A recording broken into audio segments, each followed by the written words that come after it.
Welcome viewers to my channel जिसका नाम है गेट नॉलेज ऑनलाइन।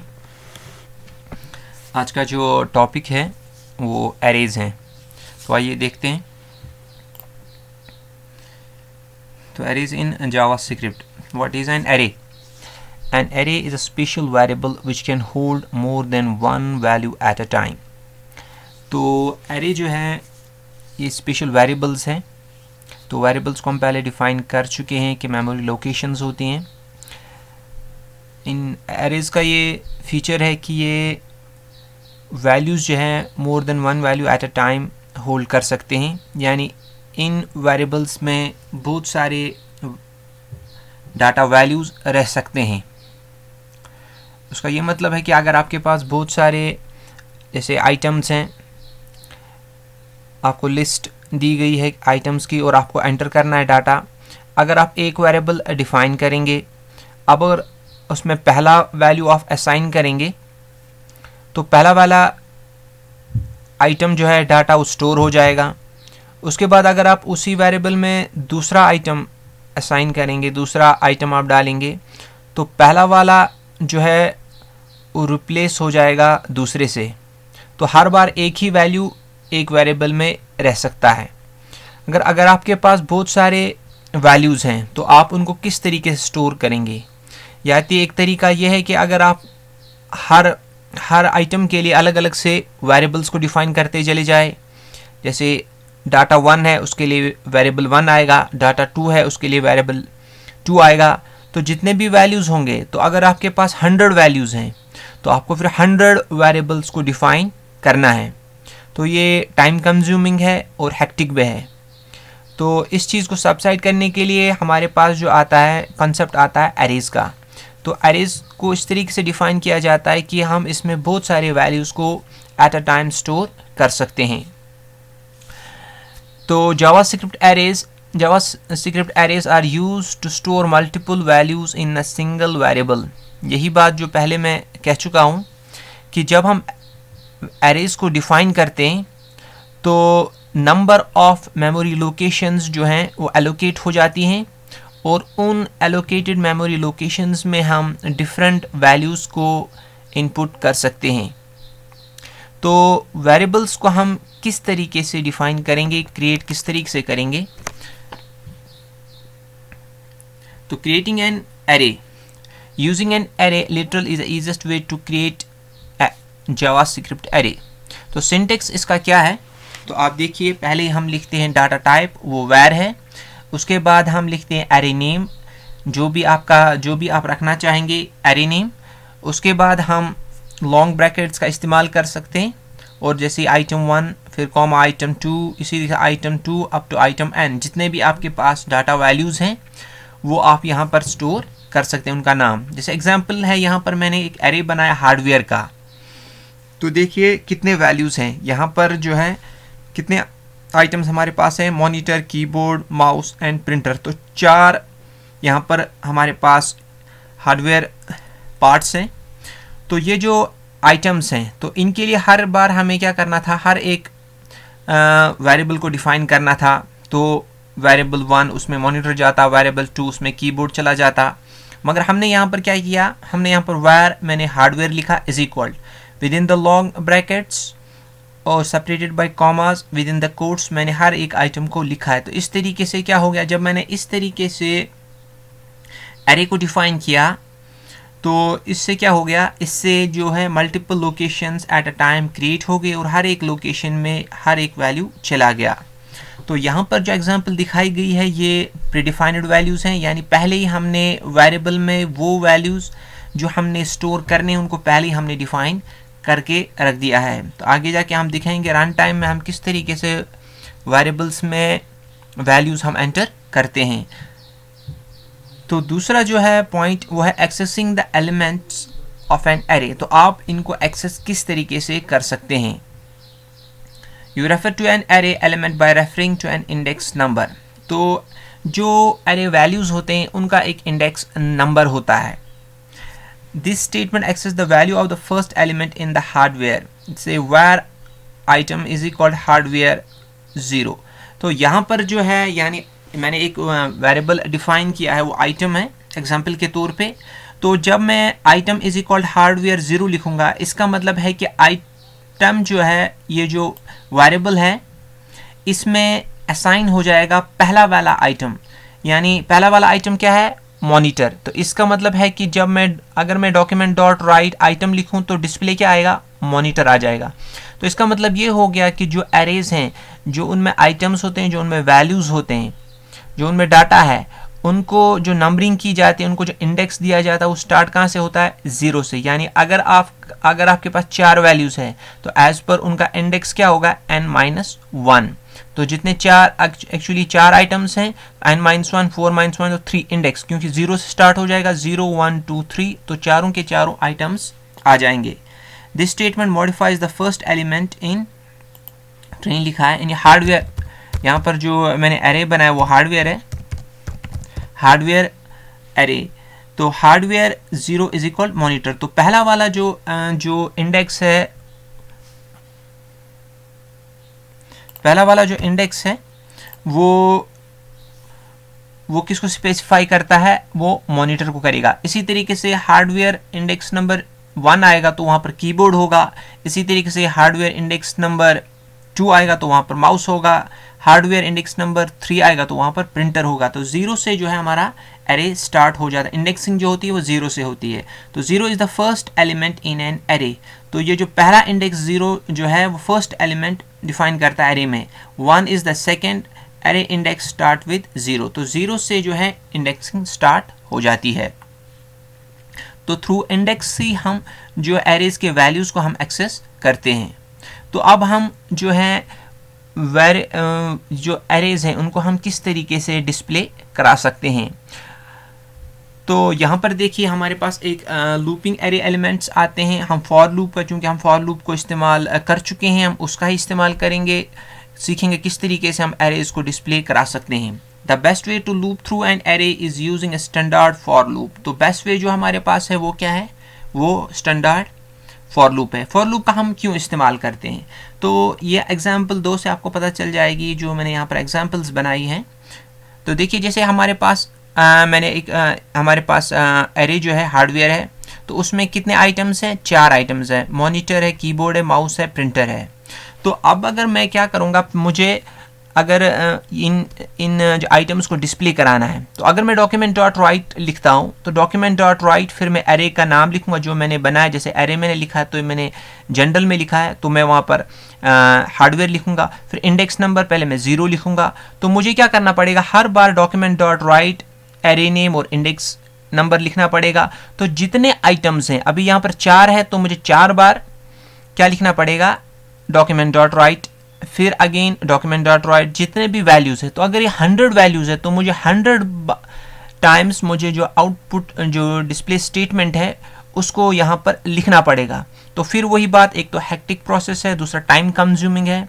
तो इसको जो है सबसाइड करने के लिए हमारे पास जो आ जाता है वो क्या आता है? लूपिंग स्टेटमेंट का हम इस्तेमाल कर सकते हैं। हम ऑलरेडी पढ़ चुके हैं। तो उसके लिए हम क्या करेंगे? हम एक वेरिएबल डिफाइन करेंगे जिसका नाम हम इंडेक्स रखते हैं। आप कुछ भी रख सकते हैं। इसी तरीके से फिर वायर हार्डवेयर इज इक्वल, यहाँ पर फिर देखिए मैंने प्रीडिफाइंड वैल्यूज़ डाले हैं। तो ये तो पहले से ही जो हमारे वेरिएबल में क्या क्या आइटम्स है, कौन कौन से डाटा वैल्यूज़ हैं, ऑलरेडी यहाँ पर डिफाइंड है। तो फिर उसके बाद मैं क्या लिखूँगा यहाँ पर? फॉर। तो चूँकि मुझे पता ही है कि यहाँ पर जो है इंडेक्स 0 से शुरू होता है, तो मैं असाइन 0 कर दूंगा। और फिर लिखूंगा लेस और इक्वल टू 3, क्योंकि यहाँ पर मॉनिटर का जो है वो 0 आएगा, कीबोर्ड का 1 आएगा, फिर माउस का 2 आएगा और प्रिंटर का 3 आएगा। तो मेरा जो लूप चलेगा वो 3 तक चलेगा। तो 0 to 3 4 आइटम्स इंक्लूड हो जाएंगे, लेस और equal to 3 and index plus में इंक्रीमेंट ऑपरेटर में दूंगा। तो इस तरीके से जो है पहला जब 0 आएगा तो कंडीशन ट्रू हो जाएगी। तो डॉक्यूमेंट डॉट राइट यहाँ पर एरे नेम आएगा, यानी हार्डवेयर, और इंडेक्स नंबर जो भी होगा यहाँ पर मैं यहाँ पर इंडेक्स ही लिख दूंगा, यानी यहाँ पर मैं इंडेक्स वेरिएबल को ही लिखूंगा। तो इंडेक्स वेरिएबल को मैं जब लिखूंगा तो पहला वैल्यू क्या चला जाएगा? 0 चला जाएगा। तो जो भी 0 इंडेक्स पे आइटम हो गया वो डिस्प्ले हो जाएगा और उसके बाद इंक्रीमेंट हो जाएगी। तो इस तरीके से लूप चलता चला जाएगा जब तक कि सारे जितने भी हमने एरे में वैल्यूज़ या आइटम्स को हमने इनपुट किया वो सारे के सारे डिस्प्ले हो जाएंगे। तो हम देखते हैं इन दो एग्जांपल्स का जो इफ़ेक्ट है वो क्या है, वो हम देख लेते हैं।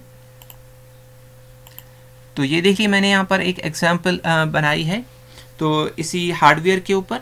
तो यहाँ पर मैंने जावा स्क्रिप्ट में जो स्क्रिप्ट टैग में एक एरे बनाया हुआ है। तो आपने देख लिया कि हम एरेज को किस तरीके से डिफाइन करते हैं, किस तरीके से क्रिएट करते हैं। तो वेयर हार्डवेयर इज इक्वल, तो यहाँ पर मैंने जो आइटम्स है वो वही वाले monitor, keyboard, mouse and printer है। तो देखिए अभी क्या है, अभी अगर मैं इसको मैनुअल तरीके से without using the for loop, तो मैं यहाँ पर डॉक्यूमेंट डॉट राइट मैंने लिखा तो हार्डवेयर मैंने फिर इंडेक्स नंबर 0, फिर इसे document dot right hardware 1, index number 1, index number 2, index number 3। तो देखिए मुझे कितनी बार आउटपुट स्टेटमेंट लिखना पड़ा, 4 बार मुझे लिखना पड़ा। तो इसका भी वैल्यू आ जाएगा, जैसे मैं अभी दिखाऊंगा आपको कि इसका जो, तो ये देखिए हमारे पास जो एरे 2.html है तो वहाँ पर भी मॉनिटर, कीबोर्ड, माउस जो है यहाँ पर ये डिस्प्ले हो गया, इस तरीके से भी हो गया ये। तो मगर ये एक हेक्टिक प्रोसेस हो गया, टाइम कंज्यूमिंग हो गया कि हमको बार बार हर एक स्टेटमेंट लिखना पड़ रहा है यहाँ पर। हालांकि ये भी एग्जीक्यूट हो गया। इस तरीके से भी अगर हमारे पास 2-3 आइटम्स हैं तो हम इसका भी इस्तेमाल कर सकते हैं, तो मगर टाइम कंज्यूमिंग है। तो इसलिए हम क्या करेंगे काम, हम फॉर लूप का इस्तेमाल करेंगे। तो देखिए फॉर लूप का हम इस्तेमाल किस तरीके से करेंगे कि हमारे जो एरेज में जो आइटम्स हैं, जो वैल्यूज़ हैं वो डिस्प्ले हो जाएं। तो यहाँ पर हम भी क्या करेंगे, अभी यहाँ पर एक प्रॉपर्टी का इस्तेमाल किया गया है। मैं हाली यहाँ पर इंडेक्स का जो है मैं लेस और इक्वल टू 3 लिखता हूँ। तो मैं हाली इस तरीके से डिफाइन करूंगा ये। तो देखिए वेयर मैंने एक वेरिएबल ले लिया इंडेक्स, उसके बाद मैंने वेयर हार्डवेयर जो मैंने एरे बनाया हुआ है, तो मॉनिटर है, कीबोर्ड है, माउस एंड प्रिंटर है। तो हमारे पास हमारे हार्डवेयर जो एरे है, आप कोई भी एरे नेम ले सकते हैं जो भी आप चाहें, उसमें मैंने 4 आइटम्स डाले हैं। तो अब इनको डिस्प्ले कराना है तो मैं लिखूंगा फॉर मैंने इंडेक्स इज इक्वल 0, क्योंकि इंडेक्स जो है 0 से शुरू होता है। आप कोई भी वेरिएबल आई लीजिए, ए लीजिए। इंडेक्स लेस और इक्वल टू 3, क्योंकि यहाँ पर जो 4 आइटम्स हैं तो n-1 तो 3 आ जाएगा, लेस और इक्वल टू 3। और फिर increment operator index plus plus. तो देखिए जब पहली बार जो इंडेक्स का वैल्यू क्या है 0, तो इनिशियलाइज हमने 0 किया, तो इंडेक्स लेस और इक्वल टू 3, तो यहाँ पर कंडीशन क्या हो गई, ट्रू। तो जैसे ही कंडीशन ट्रू हो गई तो ये जो तो गेटवे हमारा ओपन हो गया। तो वहाँ पर जो फॉर लूप देखेगा मुझे क्या कराना है, प्रोग्राम जो है, तो हमारा ब्राउज़र देखेगा हमें क्या डिस्प्ले कराना है, क्योंकि कंडीशन यहाँ पर ट्रू हो गई। तो यहाँ पर जैसे फॉर ब्लॉक ओपन हो जाएगा तो फिर यहाँ पर स्टेटमेंट क्या है, डॉक्यूमेंट डॉट राइट, यानी डॉक्यूमेंट पे हमें क्या राइट कराना है कि जो एरे जो हार्डवेयर है उसमें जो इंडेक्स नंबर 0 है, क्योंकि यहाँ पर इनिशियलाइज 0 हुआ तो यहाँ पर भी अब इंडेक्स का वैल्यू क्या होगा 0। इसका मतलब हो गया कि 0 इंडेक्स पर जो हार्डवेयर एरे है उसके 0 इंडेक्स पर जो आइटम है उसको डिस्प्ले कराना है। तो वो कौन सा आइटम है, मॉनिटर है, तो वो डिस्प्ले हो जाएगा। उसके बाद क्या हो जाएगा, इंक्रीमेंट हो जाएगा, 0 + 1 तो 1 आ जाएगा। तो यहाँ पर अब की बार जो इंडेक्स का वैल्यू होगा 1 इज़ लेस देन 3, तो फिर कंडीशन ट्रू हो जाएगी। तो डॉक्यूमेंट डॉट राइट हार्डवेयर, तो यहाँ पर चूंकि अब इंक्रीमेंट हो चुका है तो यहाँ पर 1 आएगा, इंडेक्स का वैल्यू अब की बार 1 होगा। तो एरे में जो इंडेक्स नंबर 2 पर है उसको हमें डिस्प्ले कराना है, यानी डॉक्यूमेंट डॉट राइट, यानी डॉक्यूमेंट हमारा जो है वो वेब पेज है उस पर राइट क्या कराना है, जो एरे जो है हार्डवेयर उसके इंडेक्स नंबर 1 पर है, वो क्या है इंडेक्स नंबर 1 पर, वो कीबोर्ड है, तो कीबोर्ड डिस्प्ले। इसी तरीके से फिर इंक्रीमेंट हो जाएगा तो लूप चलता चला जाएगा। और जब इंक्रीमेंट 4 हो जाएगी तो इंडेक्स नंबर 4 आएगा, 4 is not less than 3, not equal to 3, तो ये कंडीशन जो है ये फॉल्स हो जाएगी, तो लूप जो है टर्मिनेट हो जाएगा। तो तब तक हमारे जितने भी सारे आइटम्स हैं वो डिस्प्ले हो गए होंगे। तो देखते हैं इसका इफेक्ट क्या है। ये मैंने सेव किया है, तो वेब पेज पे जाते हैं। तो ये देखिए दूसरा मैंने array.html इसको लिखा है, पहला वाला जो array2.html था। तो ये देखिए इस तरीके से भी मॉनिटर, कीबोर्ड, माउस जो है वो डिस्प्ले हो गया by using the for loop.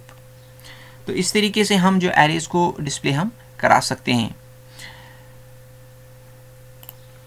तो यहाँ पर एक चीज़ जो जाननी है,